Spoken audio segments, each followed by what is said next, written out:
আসসালামু আলাইকুম ওয়া রাহমাতুল্লাহ। আপনারা সবাই কেমন আছেন?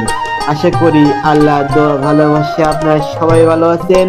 আপনাদের দোয়াই আল্লাহর ভালোবাসায় আমিও ভালো আছি।